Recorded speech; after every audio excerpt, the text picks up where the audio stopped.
Hello, everyone. Thanks for joining in. As always, I really appreciate it. I'm a little bit. I'm in a strange mood today. I'll give you that. It's midweek. It's hump day. Every so often, look, I'm not. This is not rant day, but every so often, someone says something online which makes you almost have to sort of justify what you do and what it means to run a whiskey club. And I've just had one of those instances just 10 minutes ago. And it kind of makes me go, you know what? I know, we all know, the society is definitely not look, it's just one of those things where people often like to get online, keyboard warriors like to get online and go crazy sometimes, and that's okay. That's going to happen. And I love the discourse, I love the discussion. And of course, that always means that it just gets me all worked up, and it shouldn't. Because it's just social media. Who cares? Okay. Where was I? Chapo, Budwise, Matt Music MW, Lockie, 1987. Lockie, happy birthday, mate. 21 again, yes? I believe so. Good to see you, mate. Mads joined. Hot Dog Extravaganza joined. Ali's Whiskey's joined. Thank you everyone for tuning in. It's another live stream. I'm going to mess around a bit with some stuff in the office here tonight. I was going to actually talk about colour tonight, because last night I talked about chill filtration and how we often say that everything we do at the Society is cask strength, single cask, non-chill filtered and natural colour. I won't hold up that middle finger, but we talked about chill filtration, what it is. We delved into it a bit. We nerded out about chill filtration last night. That was a lot of fun. Whiskey Sex. Sup, Whiskey Sec? How you going, mate? Good to see you. Sup, Bailey, I like that. 11th anniversary of my 21st birthday. Yes, I know, Lockie, but you've got to feel like you're 21 again, you know? No creaking bones yet, you know, no 3-day hangovers. Come on, we can all get through this thing called life. Sometimes it feels fast, sometimes it feels slow. It feels fast right now. So, Basic, mate, I've been meaning to message you. I'm so sorry. Let's talk soon. And Dram joined. Dram, lots of underscores, joined. Good to see you. And Whiskeysaurus. Okay, so we talked about chill filtration. I was going to talk about colours tonight. I've raided the cupboard where I keep all my sort of whiskey supplies and bits and bobs. And we all have that one drawer or cupboard in their house, surely, which is just full of junk. This one's full of things like glassware, projectors, Scott Walker records, packing and shipping stuff, bubble wrap, some other glassware, a couple of empty bottles. Anyway,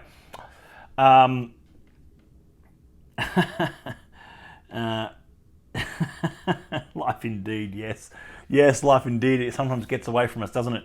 I've had a really long day, and it's just, I'm still going. And now I've got to clean out that cupboard because everything fell out for me looking for that bit of E150 caramel that I had in the cupboard somewhere that seems to have gone missing. So I was going to do something else tonight. I'm going to pour a whiskey to begin with, and I want to talk about experiencing. I like to look when I'm tasting whiskey. I like to taste all of it that I can. In that I like to examine everything that I can within a whiskey, and that means often deconstructing the whole whiskey experience a bit.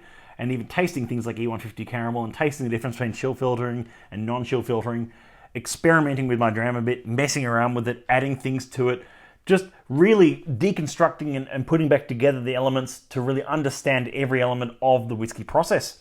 I think once you nerd out about whiskey enough, that's something you just naturally are drawn towards.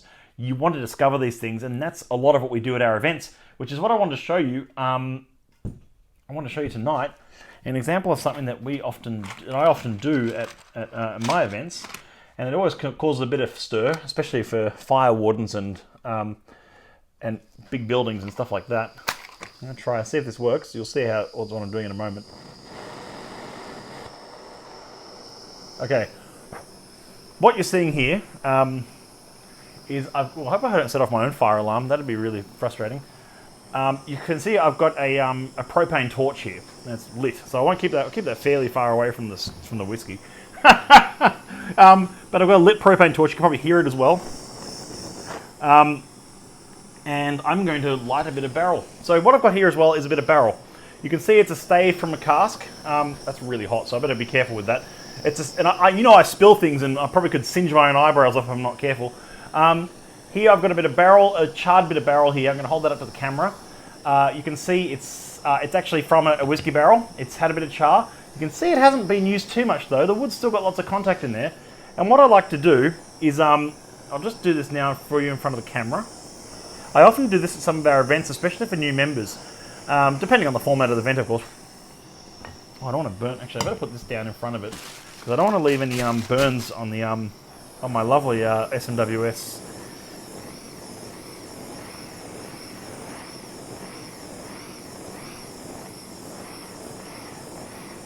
You can see it's starting to heat up a bit. Getting a bit of smoke on there.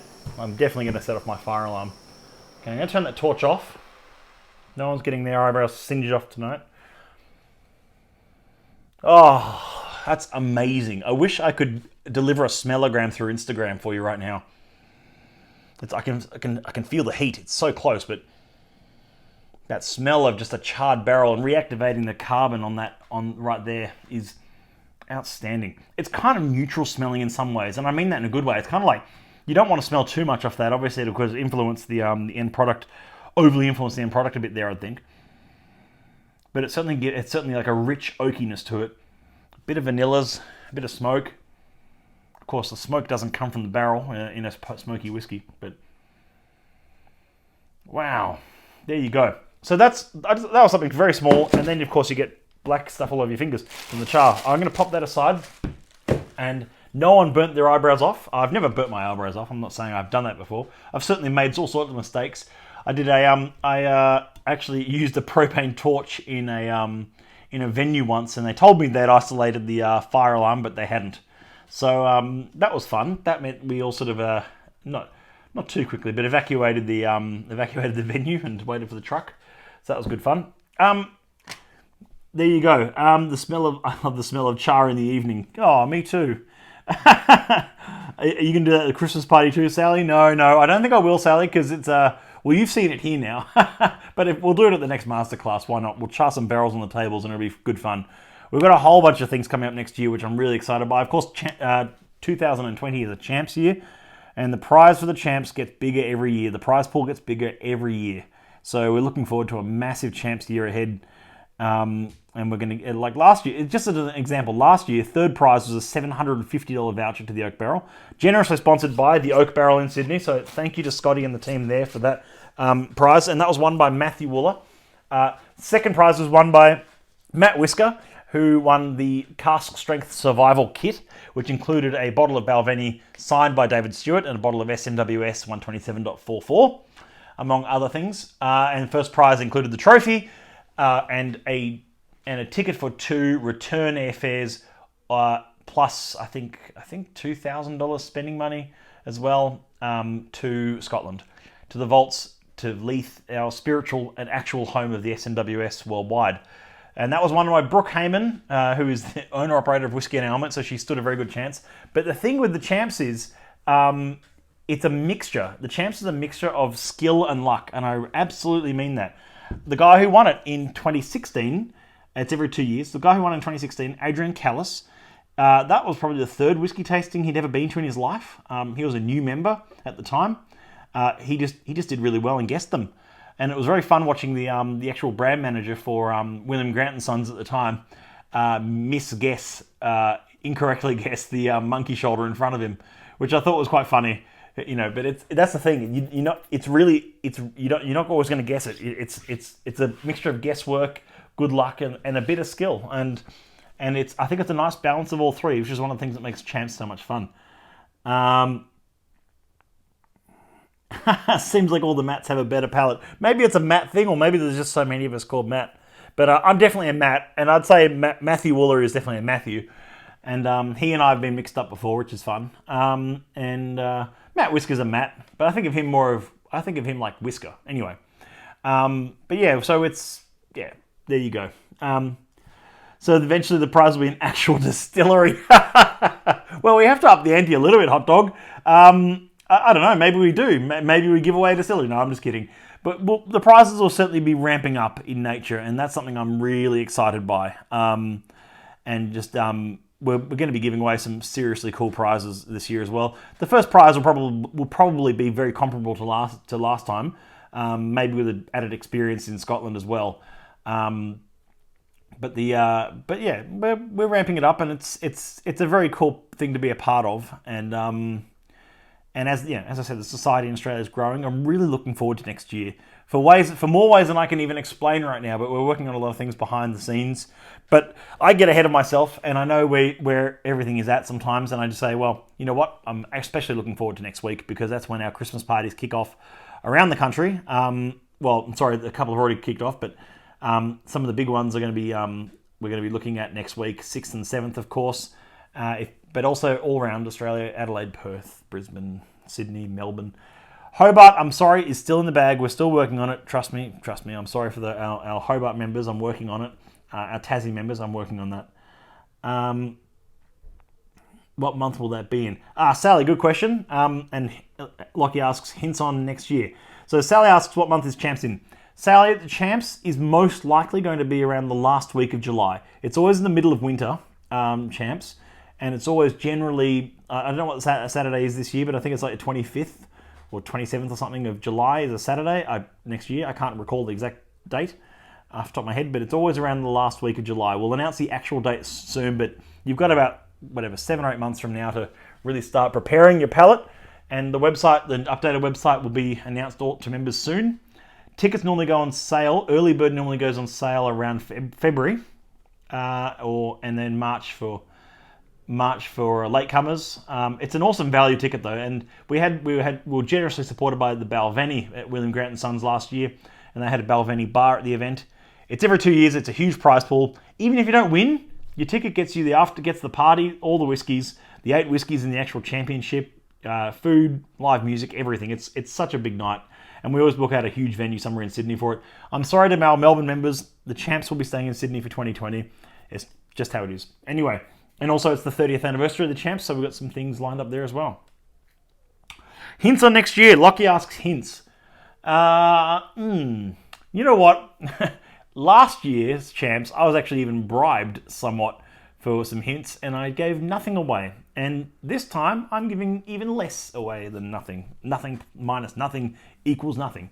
I can't really give you any hints, apart from the fact that I can tell you the stuff which everyone knows, which will be able to read on the website when it's all up, is that it's all core range bottlings. That it's all malts, so no corn-based whiskies, no grains, etc. So it's all malts. It could be blended malts, it could be single malts, but it's malt whiskey. It's a malt whiskey championship. It's core range malts. They could be peated, they could be unpeated, but they have to be commercially available. You have to be able to buy them at a bottle shop. So we don't put things in like like a limited release Arran that only came out in Scotland and the UK or something. That's not in the lineup. That will never be in the lineup. Whereas something like, something like a Glenmorangie might be. That could be a whiskey that's in the lineup because it's a core range, accessible, commercially available whiskey. So that might be in the lineup. In fact, in previous years it has been because we're also, it's a core range whiskey. I'm not going to say that's in next year's because I'll be honest with you, I haven't worked out the lineup for next year yet. But when we do, it's going to be... There you go. It's so much fun, says Robert Akers. Thank you, Robert. I tend to agree. I think it's a marvellous evening. And that's just... It's going to be great. I love it. It's a proper weekend out. It's a Saturday night and near the end of July. Next year it might be even early August, but I think it'll be end of July. The actual dates will be announced very shortly. If you're coming from interstate, we'll have a hotel deal for you as well.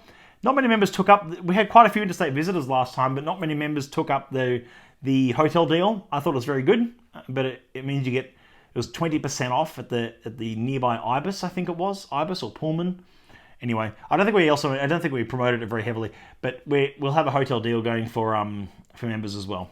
I'm having a dram of 35.228 Cigar Juice. It's a 31-year-old single cask that had an extra maturation of 4 years, I believe, in a first fill ex-Oloroso hogshead. So we're meaning an American ex-Oloroso hogshead first fill after being 27 years in a ex-bourbon barrel.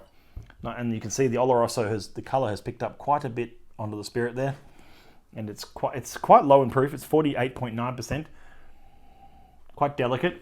I remember tasting this for the first time at Whiskey Fair back in August or September, and thinking it was quite delicate. And I think it was a bit lost in the lineup at Whiskey Fair because it was kind of like there were so many big, brash and bold and exciting whiskies in the lineup that something a bit old and delicate and juicy like this was kind of a bit like, oh, I don't know if I really can get into that. And then it took me about a week or two later to taste it again and say, this is actually exactly the kind of whiskey I sometimes love.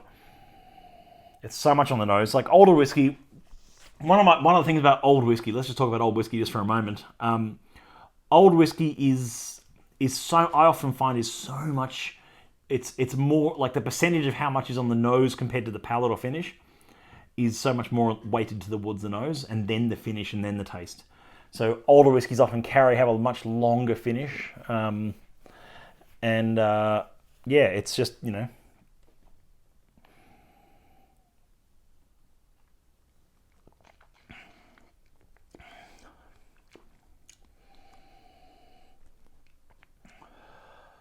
wow. Lovely. That's just fantastic. It's so like chewy dew, like there's dew lollies, there's colourful dew lollies. But like dew lollies soaked in kirsch. Like a cherry liqueur.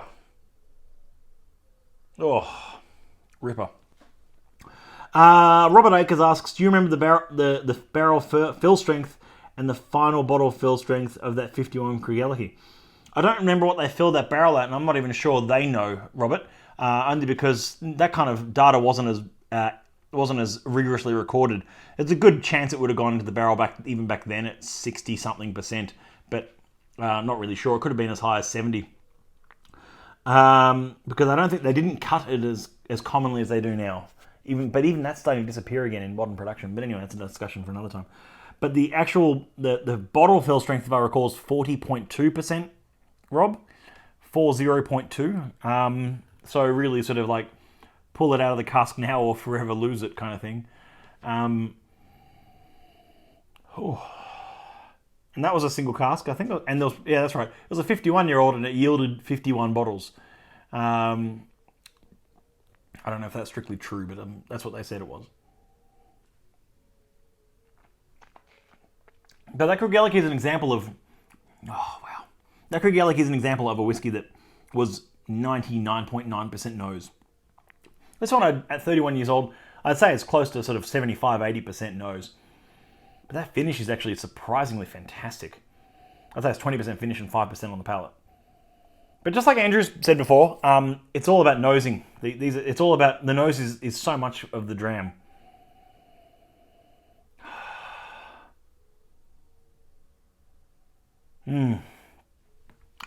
Yes, you still got that science experiment, haven't you? Your science homework, Rob. I wish you all the best with that. That's going to be fun. Anyway, I've toasted a bit of barrel. I've talked a bit about champs. It's not a big live tonight, just 18-20 minutes as I've done now. And I hope you all have a wonderful evening. I'm going to try and calm my nerves a bit and not respond to, not write long-winded social responses, and just continue doing what we do best at the Society, and that is looking after our members, running a whiskey club like no other around the world. And I love that you guys enjoy what we do. I love everyone who tunes in as well each night, because it really means a lot to me. And I love your questions, and I love learning from you guys as well, because I've got to say, at least once a night, someone asks a question which really throws me a curveball. And they sometimes bounce around in my head for weeks to come. And I sort of have to dig a bit deeper and find some research out about these things. Someone asked me, I cannot for the life of me remember who asked, but in the stream a few weeks back, we were talking about the differences between American oak versus French oak, for instance, or versus Spanish oak or whatever. And I think the question was, is the angel share, or was it the angel share or the, is the angel share different between American and French oak? And I was like, God, I'd have to dig into that, because off the top of my head, I didn't know, but I'll still be researching that. It's on my backlog, don't worry. But I love questions like that from members about asking, and even just personal questions as well, like, my whiskey collection and what got me into the whiskey. I'll be honest, that's probably one of the most asked questions I get. How do I get into whiskey? Where's often people looking for that starting point, and just working out how to maybe, be more involved with it. And that's fantastic. That's exciting for me.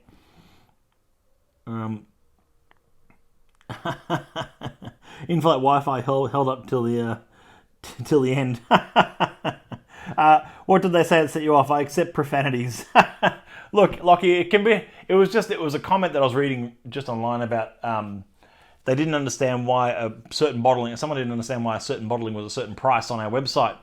And I don't think they fully considered all the complexities of running a whiskey club and the costs of such. And it was sort of like, well, we're not in anyway. It's just sort of, it's one of those things where you say it's, there are costs involved with running a whiskey club in Australia, and that can be even just having staff, all of two of us, and and so anyway, it's one of those things. I shouldn't get set off by it, but it just, and you see this. It's not a new comment, by the way, so I'm definitely not shook by it this time. There you go, I said shook. Not triggered. I'm not triggered. But I was saying it's like, we get these kind of questions through sometimes, but they mostly come from non-members who don't fully understand what society is, and they're looking at it through perhaps I like to think of it's people looking at the society through a dirty window, and they look through it and they go, oh, I don't quite understand it, because they're looking through a small window and they don't understand the full picture of what's going on. But when you're a member, you actually understand what's going on. You've got so much transparency, especially from Andrew and I, on our monthly columns in Outturn, our events, how we educate, what we talk about, what the state managers talk about as well. There's so much in that that you finally put the pieces together and say, oh, okay, now I get it.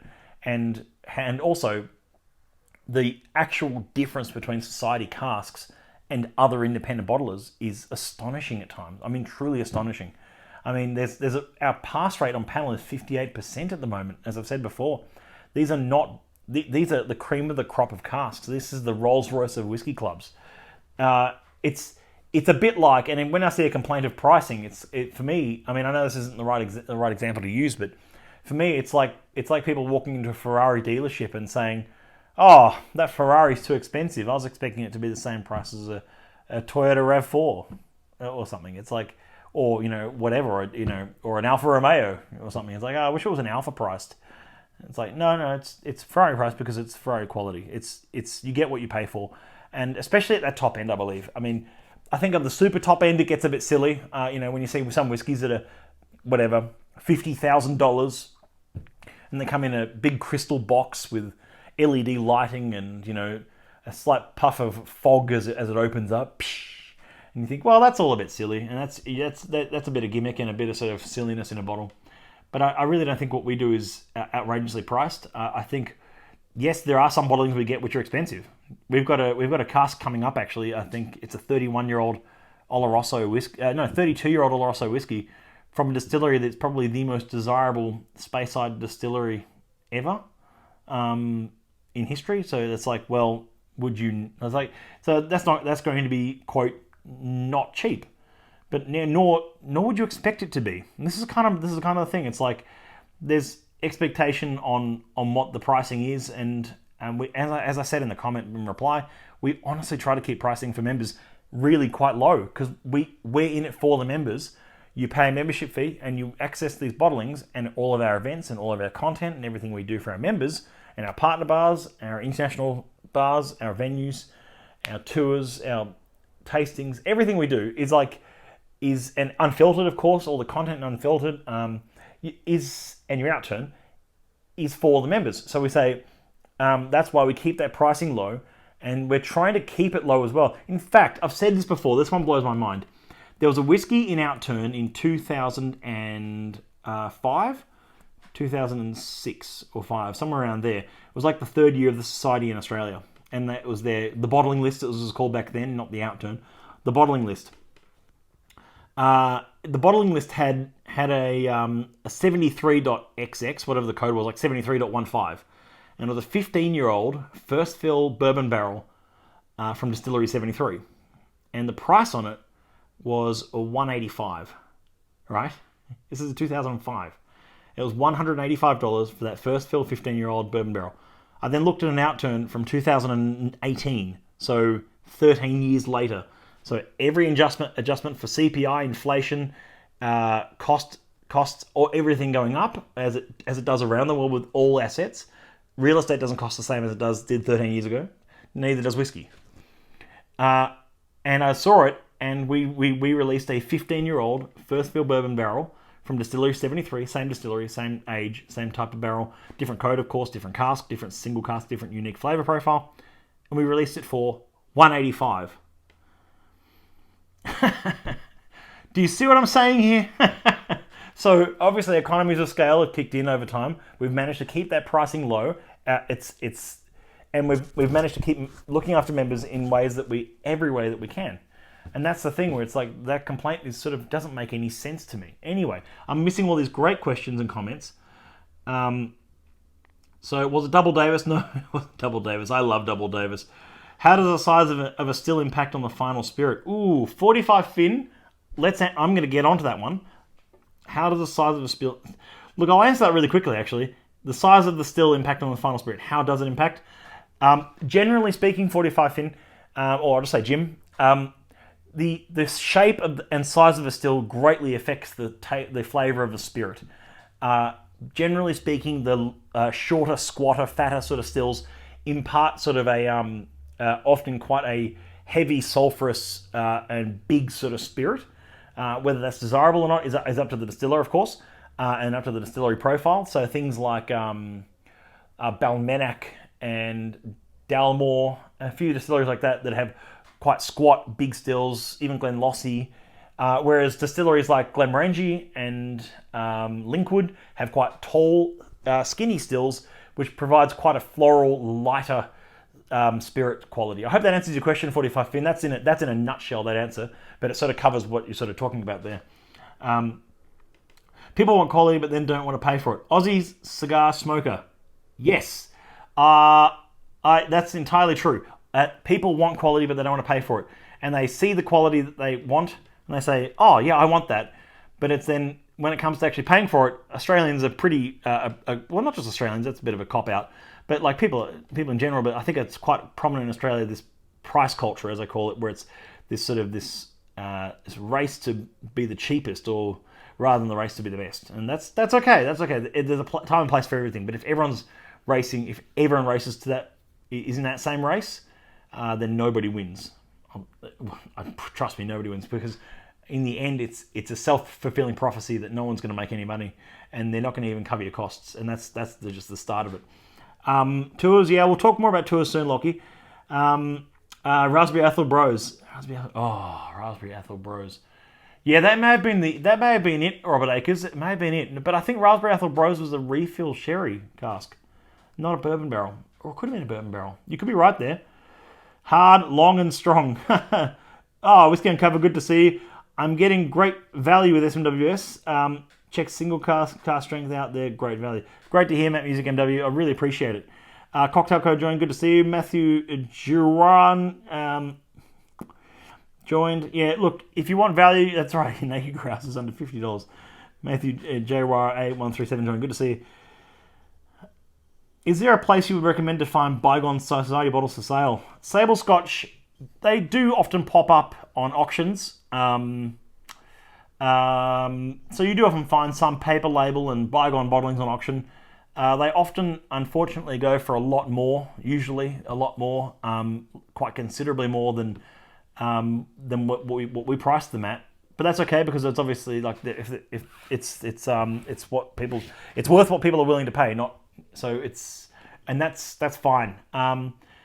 But often you see them spike really early as well, which is kind of frustrating, especially I missed out as well on some. But I know this sounds like one of those lines, but I do say buyer beware when it comes to sort of buying bygone bottlings from auction sites, only because a friend of mine who lives in Melbourne, who's a member, bought a bygone bottling of a 4 dot something. It was like a really early Highland Park cask, 4.52 or something like that, or 4.42 or something like that. We are 99% sure it's a fake, unfortunately. I was at his house, we opened it up, and it was a screw top, really early bottling. And we opened it up, and we're certain it's not legitimate. That's a real shame, because he paid a pretty penny for it. But that's one of the risks. But if you're willing to play that game, you're willing to take those risks. That's fine. There's always another great bottling coming. That's true. There's always another great bottle coming. There's always something in outturn you can pick from. If you don't like what's in the current outturn, just wait a month. There's always something else coming. And that's one of the great things. You don't always have to, it's not always about chasing what you've lost. I'll tell you what, I still kick myself for not buying more bottlings of the things like 119.14 and 126.8. There are certain codes that are burned into my brain of ones that I know I've missed out on because they sort of, they're gone. And that's okay, That's also okay. I've gone much longer than I thought I would, sorry. But anyway, I hope you've enjoyed tonight. It's a nice 30-minute session. Ranting and raving and drinking a bit is always good fun. And I hope you're enjoying a dram at home at the moment, or wherever you are, at a bar or at a friend's place, or wherever you may be. That's my rant done. That's my little chat done for tonight. I really enjoy you joining in, as I said before, and it actually means a lot to me. You coming in and asking great questions. 45 Finn, I think you win the award for best question of the night. And you know what? I'm feeling generous. And because people are always talking about pricing, 45 Finn, because you asked probably the best question of the night, I'm going to sling you just a little discount voucher. I'll shoot it off to you in your DMs. I know you remember, so I'll shoot you a discount voucher on your next purchase. That's all from me tonight. Labour or Liberal, God. Sable Scotch, 119.14 was sensational. Yes, Raspberry Imperial Stout. Damn, what a bottling, seriously. It was a 14-year-old first fill sherry from a Japanese distillery, 119.14. Great whiskey. We had 119.8, .10, .11, and then .14, I think, in Australia. Just fantastic whiskies. And that last one we saw was the .14, which is the last one that Society bottled, because if you've seen what happened to the Japanese whiskey market, they're not exactly flush with casks at the moment. So, Labour or Liberal. You know what, Lockie? You're an absolute stirrer, and you know that, I'm not going to talk politics on this stream. Maybe another time. Maybe over a dram sometime. Boda casks, yeah. Boda quarter casks, yeah. Heron.Joel, mate, we're just finishing up Heron.Joel, but you can watch this again. I'm going to try if I get the point right. Here on our story, around about there on the stories tab on the site on Instagram, or in about 20 minutes time, this will be up on YouTube, which you can rewatch it as many times as you like. If you're not following us yet on YouTube, just search out Scotch Malt Whisky Society Australia, and that's the first channel that should come up. And then hit the subscribe button if you've logged into Google, and follow and just get your notifications so you don't miss any of these videos and miss out on some of the great content. And you can just put it on in the background because I don't move around too much apart from charring barrels and stuff like that every so often, which is a bit of fun. Palmer United then. Lockie, no comment. And no, I'd never vote for Palmer United. But have a great night, and I'll see you all tomorrow night. Cheers.